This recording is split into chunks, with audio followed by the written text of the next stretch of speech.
आज माझा विषय आहे प्रभू भोजनाचं मर्म कशात आहे. आम्ही वर्षानुवर्ष चर्चला येतो.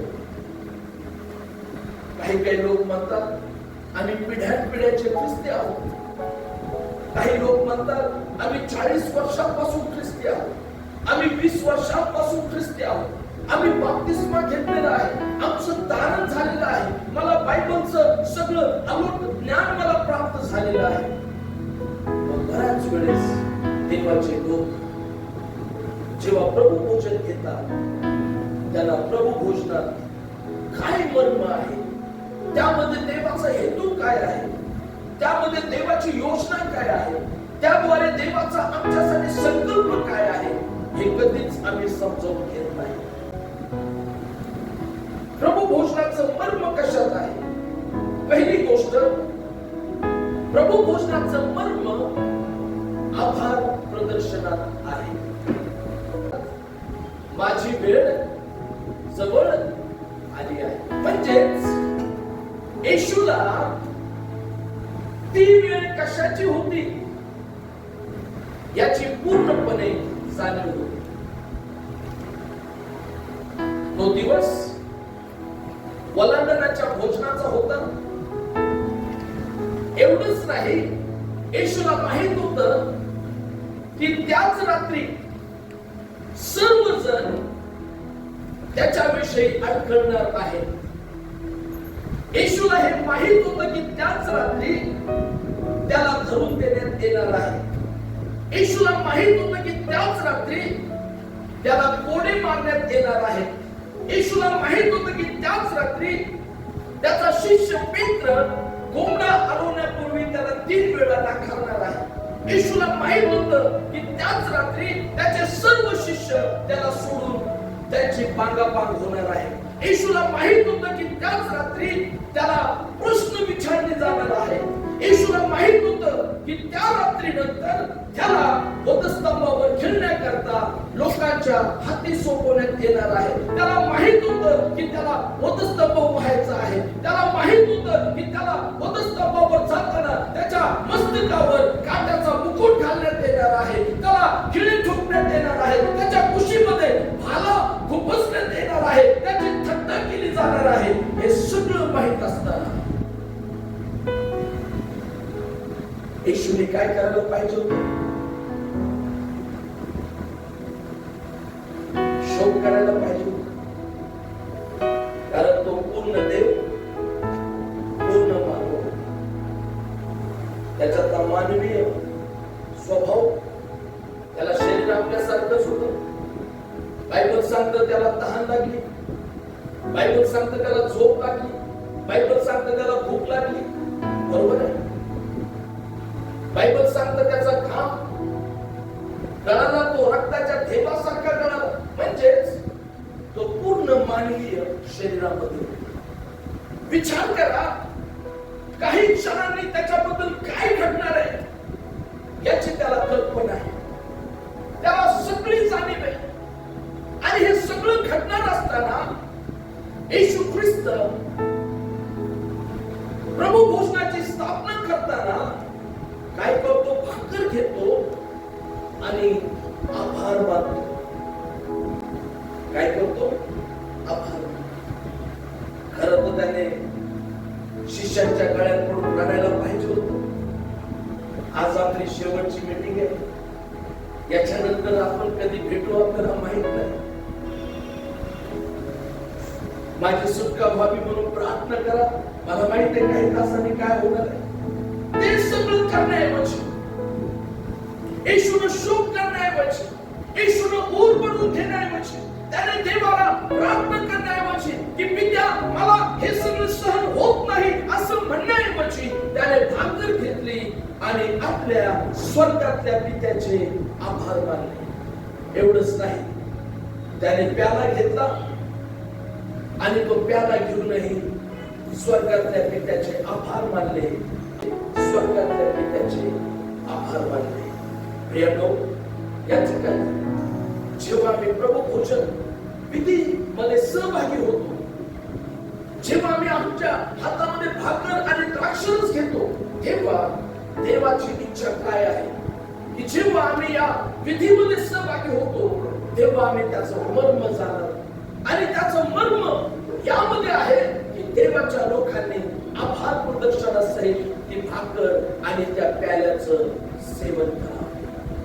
दुःखाची गोष्ट आहे अनेक ख्रिस्ती लोक चर्चला येतात, नाचून गाऊन देवाची आराधना करतात. अनेक ख्रिस्ती लोक म्हणतात की आम्ही पिढ्यानपिढ्या ख्रिस्ती आहोत. पण जेव्हा प्रभू भोजनाची वेळ येते, जेव्हा प्रभू भोजनाचा विधी असतो, त्यावेळी ते लोक देवाच्या घरात येताना असे येतात की जणू काय सूतक आहे. कसं आहे? सूतक असल्याचं चेहरे त्यांचे पडलेले असतात, त्यांच्या चेहऱ्यांवर दुःख असतं. येशू मेला. बऱ्याच मंडळामध्ये गोल पांढरी भाकर दिली जाते. तिला भाकर म्हणता येत नाही, त्याला वेफर म्हणतात. वेफर, पांढरे वेफर. ते वेफर का दिली जातात माहित आहे?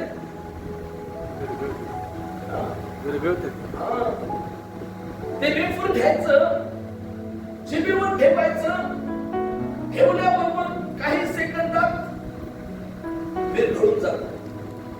का? येशूच्या शरीराला त्रास होतो.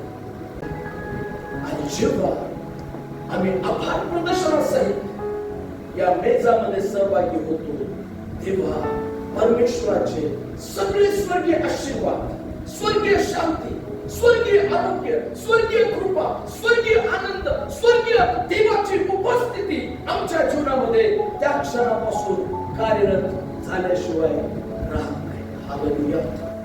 आभार प्रदर्शन हे आमच्या जीवनात आशीर्वादाची किल्ली आहे. Praise the Lord.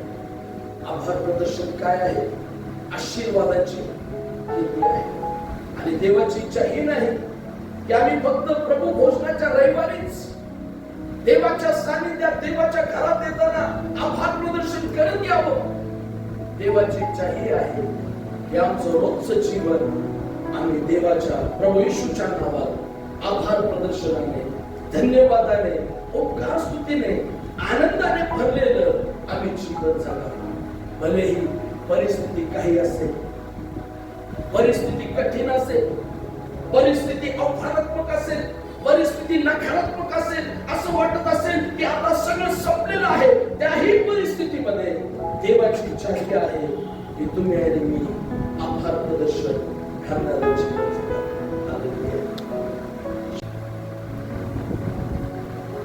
आम्ही भाकर हा प्याला दर महिन्याला घेतो. आम्ही देवाच्या सानिध्यातच खोटं वागतो. या भाकरीचा, या प्याल्याचा उद्देश काय आहे? की तुम्ही आणि मी आनंदित असं जीवन जगू. कारण जगाला आज कशाची नाही, आज त्या आनंदाची गरज आहे. आणि ज्या वेळेस भले तुमची परिस्थिती काही असेल, ज्या वेळेस तुमच्या जीवनात संकट आहेत, तुमच्या जीवनात आजार आहे, तुमच्या जीवनात विरोध आहे, तुमच्या जीवनात छळ आहे, तुमची निंदा होत आहे, प्रभूच्या नावासाठी तुमच्या जीवनामध्ये तुम्हाला नाना प्रकारच्या हाल आणि अपेक्षांना सामोरे जावं लागत आहे. पण त्याही परिस्थितीमध्ये तुम्ही प्रभूमध्ये आनंद करीत आहात, तुम्ही उपकार स्मरण करीत आहात, तुम्ही आभार प्रदर्शनाचं भरलेलं असं जीवन तुम्ही प्रभूमध्ये जगत आहात, तेव्हा जगाला ही खात्री होते की खरोखर या लोकांच्या जीवनात इतक्या समस्या असताना, इतक्या अडचणी असताना, इतके दुःख असताना या लोकांच्या जीवनातला आनंद मात्र, या लोकांच्या चेहऱ्यावरचा आनंद मात्र कधीच आम्ही जाताना पाहिला नाही. आणि जेव्हा लोकांना तुमचं जीवन देवाच्या शांतीनं, देवाच्या समाधानानं, देवाच्या आनंदाने, देवाच्या कृपेनं असतं तेव्हा आपल्याला जग येऊन प्रश्न विचारतो. आमच्याकडे सगळं आहे, जगातलं सगळं सुख आहे, पण आमच्या जीवनात हा आनंद नाही जो तुमच्याकडे आहे. आणि त्यावेळेस तुम्ही जगाला सांगता हा आनंद आमचा पैशातला आनंद नाही, आमचा आनंद वस्तूंमधला आनंद नाही, आमचा आनंद सोन्या रुपयातला आनंद नाही, आमचा आनंद जगातल्या कोणत्याही सेलिब्रेशन मधला आनंद नाही. आमचा आनंद जो आहे तो स्वर्गातून येणारा आनंद आहे. आणि जर तुम्हाला तो आनंद अनुभवायचा असेल आमच्या सगळे प्रभूच्या घरात